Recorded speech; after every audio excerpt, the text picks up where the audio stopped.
આજના આ લેક્ચરમાં આપનું સ્વાગત છે સ્ટુડન્ટ। ફર્સ્ટ લેક્ચરમાં આપણે યુનિટ નંબર 7 એડોલેસન્ટ્સ સ્પીક એટલે કે તરુણો બોલે છે તેનો આપણે અભ્યાસ કર્યો, રાઈટ। તો આ યુનિટમાં આપણને ઘણું બધું સરસ રીતે શીખવા મળે છે કે તરુણાવસ્થાની અંદર આપણા જીવનની અંદર આવતા પ્રોબ્લેમ્સ, આપણી લાઈફમાં આવતા પ્રોબ્લેમ્સ જે છે એ પ્રોબ્લેમ્સને આપણે કઈ રીતે સોલ્વ કરી શકીએ। કોઈ પ્રોબ્લેમ્સ એવા છે કે એ સોલ્યુશન કઈ રીતે આપણે કરવું એ આપણે સમજવું જરૂરી છે, રાઈટ। અને એ પ્રોબ્લેમ્સના સોલ્યુશન માટે આપણે અમદાવાદની એક યુથ ક્લબ જે આયોજિત વિડીયો કોન્ફરન્સ છે એનું એક ઉદાહરણ આપણી સમક્ષ આ પાઠ તરીકે મૂકેલું છે, જેમાં એન્કર જે છે એ એન્કરિંગ કરે છે અને કહે છે કે વોટ્સ ધ વે આઉટ, આનો શું ઉપાય છે, રાઈટ। તો પ્રશ્ન પૂછવાના અને સામે તમને એક્સપર્ટ સલાહ આપે, તમે સલાહ એમની પાસેથી લઈ શકો, તમને સારું એવું માર્ગદર્શન મળી રહે, રાઈટ। તો આ યુનિટમાં આપણે શ્રી શાહ અને શ્રી બક્ષી છે એમની પાસેથી આપણે સજેશન લીધેલા હતા। ફર્સ્ટ પ્રોબ્લેમ હતો જિજ્ઞેસનો, આત્મવિશ્વાસની ઉણપનો। તો એને એવું સરસ આયોજન આપેલું કે તમે અઠવાડિયાનું આયોજન ન બનાવો, મહિના દિવસનું આયોજન ન બનાવો, એક જ દિવસનું આયોજન બનાવો અને તેને અનુસરવાનો પ્રયત્ન કરો, તેનાથી તમને ચોક્કસ આત્મવિશ્વાસ વધશે, રાઈટ। તો એ પછી આપણે હતું બીજી દિલસાદ કે જે રાપરથી હતી, તેને ખીલ હતા। તો ત્યારે પણ ડૉક્ટર શાહે એમને સલાહ આપેલી કે ખીલથી છુટકારો મેળવવા માટે તમારે જાતના ક્રીમ લગાડવા ન જોઈએ, જાહેરાતોથી ભોળવાઈ ન જવું જોઈએ અને તમારે સારા સ્કિન સ્પેશિયાલિસ્ટની સલાહ લઈ અને એ જે કહે એ પ્રમાણે કરવું જોઈએ। તે નેક્સ્ટ હતો અંતિમ। હવે અંતિમને એવો પ્રશ્ન હતો કે શું આપણે રક્તદાન કરીએ તો આપણને HIV થઈ શકે? ત્યારે શ્રી બક્ષી એવું કહે છે કે આ પ્રશ્ન ખૂબ સરસ છે, પણ આ એજની અંદર તમે રક્તદાન કરી શકો નહીં। પણ અંતિમને એ જાણવું હતું કે રક્તદાન કરવાથી જો HIV થઈ શકે છે કે નહીં, ત્યારે શ્રી બક્ષી એમ કહે છે કે ના, એ જે સાધનો હોય છે રક્તદાન સમયે ઉપયોગમાં લેવાતા, એ સાધનોમાં તમારે જંતુરહિત કરેલા હોય છે કે જેથી કરીને તમને ઇન્ફેક્શન થઈ શકે નહીં, રાઈટ। તે નેક્સ્ટ ક્વેશ્ચન હતો હરેશનો કે એને ગુટખા ચાવવાની ટેવ હતી, તો એના કારણે એને દાંત બગડી ગયા હતા। હવે એ 10મા ધોરણમાં ભણતો હતો, પણ એ 9મા ધોરણમાં ભણતો હતો અને આ આદત એને 2 વર્ષથી હતી, એટલે લગભગ 7મા ધોરણથી એને આ આદત હતી। તો એ નાની ઉંમરે ગુટખા ચાવવી એ બહુ ખરાબ ટેવ કહેવાય। ત્યારે હરીશને પૂછે છે શ્રી બક્ષી કે આ તો ખૂબ ખરાબ કહેવાય, હવે મને એ કહે કે તારા શોખ શું છે, રાઈટ। તો અહીંયા સુધીનું આપણે કમ્પ્લીટ કરી ચૂક્યા છીએ। તે નેક્સ્ટ હરીશ એને કહે છે કે reading newspaper, magazines and playing on the tabla. Harish એમ કહે છે કે સમાચાર પત્ર વાંચવા, સામાયિકો વાંચવા અને તબલા વગાડવા એ મારો શોખ છે। ત્યારે શ્રી બક્ષીએ mister Bakshi said that's a good, આ તો સરસ।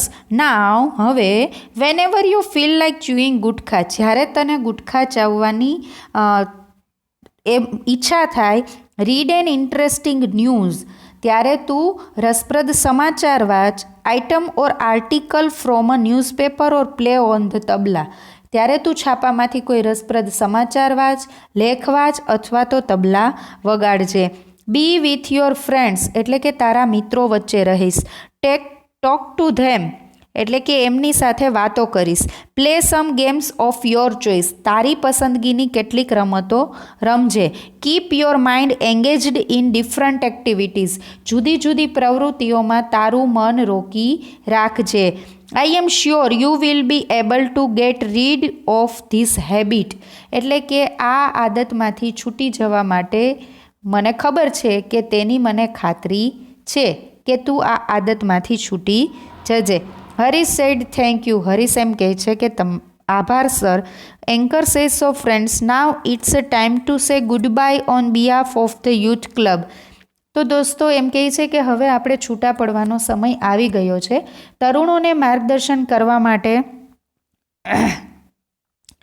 I thank Mr. Bakshi and Dr. Shah for guiding the teenagers. કે તરુણોને માર્ગદર્શન કરવા માટે હું યુથ ક્લબ વતી શ્રી બક્ષી અને ડૉક્ટર શાહનો આભાર માનું છું. I am also obliged to the boys and girls who trusted us and shared their problems. એટલે કે આપણામાં વિશ્વાસ મૂકીને આપણી સાથે પોતાની સમસ્યાની ચર્ચા કરનાર યુવક અને યુવતીઓનો પણ હું આભારી છું. ફરીથી આવજો, શુભરાત્રિ, સંભાળજો. રાઈટ. તો આવી રીતે સરસ મજાની આપણે યુનિટની અંદર ચર્ચા કરી કે ટીનેજર્સના પ્રોબ્લેમ્સ શું હોય અને એમને માર્ગદર્શન માટે કોઈ સલાહકારની જરૂર હોય છે ત્યારે આવા આયોજનો કરતી સંસ્થાઓનો આપણે આભાર માનવો જોઈએ કે જેથી કરીને તરુણોને યોગ્ય માર્ગદર્શન મળી રહે અને યોગ્ય દિશામાં તેઓ આગળ વધી શકે. રાઈટ. તે નેક્સ્ટ લાઇન ટુ લાઇન આ યુનિટના વર્ડ્સ આપેલા છે કે જેથી કરીને તમે યુનિટને સમજશો સારી રીતે તો તમે સરસ રીતે એક્ઝામની અંદર પણ પરફોર્મન્સ કરી શકશો. રાઈટ. તો વર્ડ્સ છે એ તમે તમારી ફેરબુકમાં લખશો કે જેથી કરીને તમને સરસ રીતે યુનિટ રીડ કરવામાં હેલ્પ મળી રહે. At that time unit read કરો છો તમે વર્ડ્સ તમારી સામે ઓપન રાખશો તો જ્યારે પણ તમને પ્રોનાઉન્સિએશન અધરવાઇઝ તમને ટ્રાન્સલેશનમાં તકલીફ પડે ત્યારે તમને એ વર્ડ્સ હેલ્પફુલ થશે. તો સરસ રીતે વર્ડ્સ તમે તમારી ફેરબુકમાં લખશો. સ્ટુડન્ટ સેમ ફર્સ્ટની અંદર તમે જે રીતે તમારી ફેરબુક કમ્પ્લીટ કરી છે એ જ રીતે સેમ ટુમાં પણ તમારી ફેરબુક કમ્પ્લીટ સાથે સાથે કરતા જશો કે જેથી કરીને એકસાથે બધું લખશો તો તમને પ્રોબ્લેમ થશે, પરંતુ સાથે સાથે લખતા જશો તો તમારે સરળતા રહેશે બુક પૂરી કરવામાં અને રીડિંગ કરવામાં પણ. રાઈટ. તો હવે આપણે આઈડિયમ્સ ને ફ્રેઝિસ જોઈએ. આ પણ તમારે તમારી ફેરબુકમાં લખવાના છે. હવે આઈડિયમ્સ અને ફ્રેઝિસ એટલે કે કહેવત અને શબ્દ સમૂહો. કહેવત કોને કહેવાય? કહેવત એટલે કે આપણે રોજિંદા જીવનની અંદર ઘણી બધી વાર કહેવત બોલતા હોઈએ છીએ. અને શબ્દ સમૂહ એટલે કે શબ્દ સમૂહ માટે એક શબ્દ આપવો. તો કહેવત અને શબ્દ સમૂહનો આપણે અભ્યાસ કરીએ. દરેક પાઠની અંદર તમને આઈડિયમ્સ અને ફ્રેઝિસ આપેલા જ છે. તો આ પાઠની અંદર આપેલા આઈડિયમ્સ અને ફ્રેઝિસનો આપણે અભ્યાસ કરીએ. ફર્સ્ટ છે ટુ પ્લાન ફોર એટલે કે નું આયોજન કરવું. We are planning for the annual sports day of our school. To get habituated એટલે કે આદત પાડવી. Rohan will take some time to get habituated to the life in the hostel. એટલે આયોજન કરવું હતું એટલે કે કોઈ પણ વસ્તુનું આયોજન કરવું. We are planning for the annual sports day of our school એટલે કે વાર્ષિક જે રમતોત્સવ હોય છે એનું અમારી સ્કૂલની અંદર અમે આયોજન કરી રહ્યા છીએ. સેકન્ડ વન છે ટુ ગેટ હેબિચ્યુએટેડ એટલે કે આદત પાડવી. Rohan will take some time to get habituated to the life in hostel એટલે કે રોહનને થોડોક સમય લાગશે હોસ્ટેલ લાઈફની અંદર આદત પાડવાનો. થર્ડ છે ટુ ગેટ રીડ ઓફ એટલે કે થી મુક્ત થવું. The dhobi wanted to get rid of his old donkey એટલે કે ધોબી ઈચ્છતો હતો કે તેનો જે જૂનો ગધેડો છે એનાથી તેને મુક્ત થવું છે. ટુ બી ટાયર્ડ ઓફ એટલે કે થી કંટાળી જવું. I am tired of learning grammar. Right. It is the most pointed note કે ગ્રામર શીખવું ગ્રામર શીખવાથી હું કંટાળી ગઈ છું. રાઈટ. કંટાળી ગયો છું. રાઈટ. કે ગ્રામર છે એ ઓલવેઝ સ્ટુડન્ટ્સને બોરિંગ લાગતું હોય છે. ફિફ્થ છે to be carried away by એટલે કે દોરવાઈ જવું. Aladdin was carried away by his wicked uncle's sweet talk એટલે કે મીઠી વાત એના અંકલની દુષ્ટ અને મીઠી વાતોથી અલાદીન દોરવાઈ જાય છે. ટુ ગેટ ઇન્ફેક્ટેડ બાય એટલે કે ચેપ લાગવો. The man working in that factory get infected by skin diseases એટલે કે જે ફેક્ટરીની અંદર માણસો કામ કરે છે એમને સ્કિન ચામડીના રોગનો ચેપ લાગેલો છે. 7th છે to keep one's mind engage એટલે કે મગજને રોકાયેલું રાખવું. Ravi kept his mind engaged by watching TV. Ravi હંમેશા શું કરે? ટીવી જોવામાં પોતાના મગજને રોકાયેલું રાખે. ઓન બિહાફ ઓફ એટલે કે ના વતી. Mister Desai will attend the meeting on behalf of his brother. Mister Desai છે એ મીટિંગ એટેન્ડ કરશે એના ભાઈના વતી. રાઈટ, ના વતી આપણે કહીએ ને કે એકના બદલે બીજું, તો એમના વતી મિસ્ટર દેસાઈ, એમના ભાઈ વતી એમના ભાઈ વતી મિસ્ટર દેસાઈ છે એ મીટિંગ એટેન્ડ કરશે. રાઈટ, તો આઇડિયમ્સ અને ફ્રેઝિસ આપણે જોયા. ધેન નેક્સ્ટ છે વોકેબ્યુલરી. વોકેબ્યુલરીની અંદર V1 છે કે complete the dialogue with the help of this words એટલે કે આપેલા શબ્દોની મદદથી ડાયલોગ કમ્પ્લીટ કરો. આન્સર્સ રેડી આપેલા છે. તમારી ફેરબુકની અંદર આ વોકેબ્યુલરી સેક્શનમાં V1 લખવાનું છે.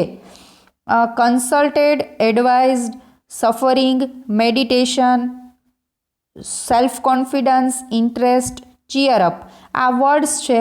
આ વર્ડ્સને તમારે ડાયલોગમાં સેટ કરવાના છે. Nirali said hi how are you dear. Nirali એમ કહે છે કે હાય કેમ છે dear. Raj said not quite okay મને બહુ સારું નથી. I am blank from depression. ડિપ્રેશનથી હું સફરિંગ. રાઈટ, આન્સર આવશે સફરિંગ એટલે કે પીડાઉં છું. Nirali says oh no dear actually how do you feel એટલે એમ કહે છે અરે ના ડિયર ખરેખર તું શું ફીલ કરે છે. Raj says I have lack of self confidence. મને સેલ્ફ કોન્ફિડન્સની ઉણપ છે. I don't have interest in anything I do. હું જે કરું છું એમાં કંઈ જ મને રસ રહેતો નથી. એકચ્યુઅલી એટલે ખરેખર I don't feel like doing anything. હું કંઈ જ કરવા માંગતી નથી. Nirali says have you consulted any doctor. તે કોઈ ડૉક્ટરને કન્સલ્ટેડ કર્યા છે. રાજ સેઝ યસ હા but his advice does not seem to work. પણ હા એની એડવાઇસ એની જે સલાહ છે એ બહુ કંઈ કામ કરતી નથી. નિરાલી સેઝ હે do sum exercise and also start meditation. હે તું થોડી એક્સરસાઇઝ કર અને મેડિટેશન ચાલુ કર. તો આ રીતે આપણે જોયું V1 વોકેબ્યુલરી કે જે આપણે ફેરબુકમાં લખીશું. then next V2 છે read the sentence in A and B. Pair the sentences in which the underlined word is used in a similar meaning. Write the number of the appropriate sentence in A. એટલે કે A અને B છે એમાંથી sentences read કરવાના છે. Right, ત્યારબાદ તમારે શું કરવાનું છે કે એમાં આપેલા સેન્ટેન્સ જેવો જ મિનિંગ જે વાક્યનો થતો હોય એ વાક્યની સામે તમારે નંબર આપવાના છે. પ્રથમ તો તમારે એ રીડ કરવાનું થાય, ત્યારબાદ તમે બીના વાક્યની સામે નંબર આપી શકો. હવે એમાં ફર્સ્ટ છે I met a well known actor of Bollywood in Mumbai last week. Well known એટલે પ્રખ્યાત. હું લાસ્ટ વીક મુંબઈમાં બોલિવૂડના પ્રખ્યાત એક્ટરને મળ્યો હતો. The tune was played and there was a quick response from team B. Tune વાગી અને ટીમ બીએ ઝડપથી રિસ્પોન્સ આપ્યો. ક્વિક એટલે ઝડપથી. ફર્સ્ટમાં હતું વેલ નોન એટલે પ્રખ્યાત, બીમાં ક્વિક એટલે ઝડપથી. થર્ડ છે every student should have a goal in his life. દરેક વિદ્યાર્થીને જીવનમાં કોઈ ધ્યેય હોય છે. ફોર્થ છે you can't achieve anything if you don't try. Achieve એટલે સિદ્ધ કરવું. તમે કંઈ જ સિદ્ધ નથી કરી શકતા જો તમે કંઈ ટ્રાય કરતા નથી. ફિફ્થ છે Rupal saw various animal in the zoo. Various એટલે ખૂબ જ. રૂપલે ઝૂમાં ઘણી બધી પ્રકારના એનિમલ્સ જોયા. સિક્સ્થ છે chewing tobacco is harmful two our health, એટલે કે ટોબેકો એટલે કે તમાકુ ચાવવું એ આપણી હેલ્થ માટે ખૂબ જ હાર્મફુલ એટલે કે નુકસાનકારક છે. સેવન્થ છે one gets depressed when one is not accepted by others. One gets depressed એટલે કે when one is not accepted by others, કોઈ ડિપ્રેસ્ડ થઈ જાય છે કે જ્યારે બીજા લોકો તેને એક્સેપ્ટ કરતા નથી, રાઈટ, ડિપ્રેસ્ડ. એઇથ છે boost up your confidence. Boost up એટલે વધારવું, તમારો કોન્ફિડન્સ વધારો. And take decision in critical situation, અને એક ક્રિટિકલ સિચ્યુએશન કે જે આપણે કહી શકાય critical situation that is called one type of critical, આમ ઝીણવટથી જેમાં તમારે નિર્ણય લેવો પડે એવી ક્રિટિકલ સિચ્યુએશન છે, એની અંદર તમારે ઝડપથી ડિસિઝન લેવું જોઈએ. હવે આ 8 સેન્ટેન્સનો આપણે અભ્યાસ કર્યો. ત્યારબાદ બીની અંદર આપેલા લાઇન ટુ લાઇન જે સેન્ટેન્સ છે એનો અભ્યાસ કરીએ અને ત્યારબાદ આપણે એને નંબર આપીશું. હવે ફર્સ્ટ જે છે do you have any aim in young life? Young man asked any old man to a child. Do you have any aim? Aim એટલે ધ્યેય. તમારી આ યુવાનીની લાઈફમાં હે યુવાન તારો કોઈ ધ્યેય છે? ઓલ્ડ મેને બાળકને પૂછ્યું. તો એમ એટલે ધ્યેય કહી શકાય. તો થર્ડની અંદર ગોલ નીચે અંડરલાઇન કરીને આપેલી છે. ગોલ એટલે પણ ધ્યેય થાય, તો બંનેનો અર્થ સમાન થાય છે. તો આપણે એની સામે 3 નંબર આપીશું કારણ કે બંને વાક્યોના અર્થ સમાન થાય છે. Last week I visited some famous companies of India. Famous એટલે પ્રખ્યાત, એ વાક્ય એ સાથે મેચ થશે ફર્સ્ટ સેન્ટેન્સ સાથે, કારણ કે વેલ નોન એટલે પણ પ્રખ્યાત થાય, તો એને ફર્સ્ટ નંબર આપીશું. તે નેક્સ્ટ છે what did you gain by doing meditation? Gain એટલે વધારવું, રાઈટ. ગેઇન એટલે તમારે મેડિટેશન કરવાથી શું તમને થાય છે, શું મળે છે? તો એચીવ એટલે મળવું, તો એને આપણે 4 નંબર આપીશું. You can get different colours in the same pattern in this sari, એટલે કે તમે different colours in the same pattern in this sari, આ સાડીની સેમ પેટર્નમાં તમે જુદા જુદા કલર મેળવી શકશો. તો ડિફરન્ટ કલર, તો ડિફરન્ટ અને વેરિયસ, તો 5th નંબર આપીશું. બંનેના મિનિંગ સેમ થાય છે. Both are similar words, right. Cigarette smoking is injurious to our health. Injurious એટલે કે નુકસાનકારક. તો 6th સેન્ટેન્સમાં હાર્મફુલ નીચે અંડરલાઇન છે, તો હાર્મફુલ એટલે પણ નુકસાનકારક. તો બંને વાક્યોના મિનિંગ સરખા થાય છે. We should encourage good quality of our friends. Encourage good quality of our friends એટલે કે આપણા મિત્રોની જે સારી બાબતો છે એને આપણે પ્રોત્સાહિત કરવી જોઈએ, ઇન્કરેજ કરવી જોઈએ. તો ઇન્કરેજ અને બૂસ્ટ અપ બંનેના મિનિંગ સેમ થાય છે, તો 8 નંબર આપીશું. ડ્યુરિંગ એક્ઝામ્સ, પરીક્ષા સમયે Sunidhi feels uncomfortable as she is not confidential. Sunidhi છે એને અનકમ્ફર્ટેબલ ફીલ થતું હતું, એ કોન્ફિડન્ટ ન હતી. તો કઈ સિચ્યુએશનમાં હતી? તો કે ડિપ્રેસ્ડ હતી, તો આપણે એ વાક્યમાં 7 નંબર આપીશું. નેક્સ્ટ છે I got a prompt reply from mister Bakshi. Prompt એટલે ઝડપથી, તો મિસ્ટર બક્ષી તરફથી મને ઝડપથી જવાબ મળ્યો. તો સામે સેકન્ડ છે ક્વિક. ક્વિક એટલે પણ ઝડપથી થાય, રાઈટ. હવે V3 આપેલું છે એ જોઈએ. V2 તમારે ફેરબુકમાં લખવાનું છે સ્ટુડન્ટ. V3 જોઈએ. Tick mark the word having almost the opposite meaning. V2માં આપણે સિમિલર મિનિંગનો અભ્યાસ કર્યો. V3માં આપણે ઓપોઝિટ વર્ડ્સનો અભ્યાસ કરીશું. Encourage, difficult, like, long, achieve, conclude, interesting. હવે આ 7 વર્ડ્સ આપેલા છે, એ 7 વર્ડ્સના તમારે ઓપોઝિટ વર્ડ એટલે કે વિરોધી શબ્દ તમારે સામે તમને 4 ઓપ્શન આપેલા છે, એ 4 ઓપ્શનમાંથી યોગ્ય જવાબની સામે તમારે ટીક કરવાનું છે. V3 એક્ટિવિટી પણ તમારે તમારી ફેરબુકમાં લખવાની છે. V3 જ્યારે લખો ત્યારે ડિક્શનરીમાંથી તમે વર્ડના મિનિંગ ફાઇન્ડ આઉટ કરીને લખશો. ખાસ યાદ રાખજો, આપેલા શબ્દ અને તેના સાચા જવાબના શબ્દ ગુજરાતી તમે ડિક્શનરીમાંથી ફાઇન્ડ આઉટ કરી અને તમારે V3માં લખવાના છે. કારણ કે આન્સર્સ બધા રેડી આપી દઈએ છીએ સ્ટુડન્ટ, પરંતુ તમારે એને સમજવા માટે ડિક્શનરીનો ઉપયોગ કરવો જરૂરી છે અને ડિક્શનરીનો ઉપયોગ કરશો તો જ તમને ઇંગ્લિશ લેંગ્વેજ સારી રીતે સમજાશે. ઇનકરેજ તો ડિસ્કરેજ, ડિફિકલ્ટ તો easy, like dislike, long short, achieve loss, conclude begin, interesting disinteresting. Right. હવે આપણે જોઈએ V4. હવે V4માં આપણને આપેલું છે એ સમજીએ. V4માં આપણને આપેલું છે answer the questions using the words from the brackets, underline the words in the text.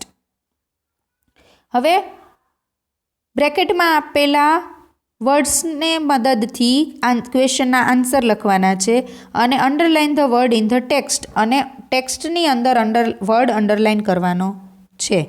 Y did everybody console Ruchi? Answer લખીશું everybody consoled Ruchi because she was depressed. Right. તો બધાય રુચિને છે બોલાવે છે. શા માટે? કારણ કે તે ડિપ્રેસ્ડ હોય છે. સેકન્ડ છે what should you do to succeed in your life? તમે શું કરશો તમારી લાઈફમાં સક્સેસ થવા માટે? આન્સર લખીશું we should have a goal to succeed in our life. આપણા જીવનમાં કોઈક ધ્યેય હોવું જોઈએ તો આપણે એ જીવનમાં સફળતા પ્રાપ્ત કરી શકીએ છીએ. થર્ડ છે what will happen if one choose tobacco? જો કોઈ ટોબેકો ખાય છે તો એ શું થશે? આન્સર લખીશું ઇફ વન ચૂઝ ટોબેકો, જો કોઈ ટોબેકો ખાય છે, it will spoil one's teeth, તો તેના દાંત બગડી જાય છે. ફોર્થ છે who guides up to solve our problems? આપણા પ્રોબ્લેમ્સનું સોલ્વ કરવા માટે કોણ આપણને ગાઈડિંગ કરે છે, માર્ગદર્શન આપે છે, સલાહ આપે છે? A counsellors guides us to solve our problems. એટલે કે કાઉન્સેલર છે એ આપણા પ્રોબ્લેમ્સના સોલ્વ કરવા માટે આપણને સલાહ આપે છે. ફિફ્થ છે what are activities like reading, travelling, horse riding cold? આ બધી એક્ટિવિટીઝ છે એને શું કહેવાય છે? આન્સર છે ધે આર કોલ્ડ હોબીઝ. તેને આપણે હોબીઝ કહીશું. Whom will you contact to help your school to buy a new LCD projector? તો તમારા સ્કૂલની અંદર તમારે LCD પ્રોજેક્ટરની જરૂર છે, તો કોણ તમને મદદ કરશે? તમે કોનો કોન્ટેક્ટ કરશો? I will contact a donor. Donor એટલે દાતા. રાઈટ. અમે દાતા હોય એમનો કોન્ટેક્ટ કરીશું. Why can't Jignesh take proper decision? શા માટે જિગ્નેશ પ્રોપર ડિસિઝન લઈ શકતો ન હતો? Jignesh can't take proper decision, Jignesh proper decision નહોતો લઈ શકતો હતો because he was no confidence. તેને કોન્ફિડન્સ ન હતો. રાઈટ. તો આ રીતે આપણે સરસ રીતે આજે એક્ટિવિટી વોકેબ્યુલરી સેક્શનમાં V1, V2, V3 અને V4 જોઈ, આઇડિયમ્સ અને ફ્રેઝિસ જોયા. એ બધું જ તમારે વિડીયોઝમાંથી જોતાં સાથે સાથે તમારી ફેરબુકમાં લખવાનું છે. ખૂબ જ સરસ રીતે આજના લેક્ચરને સમજી અને તમે તમારી ફેરબુકમાં લખશો. Thank you students. I hope આજના લેક્ચરની અંદર સરસ રીતે આપણે જે શીખ્યા એ સમજી ચૂક્યા હશો.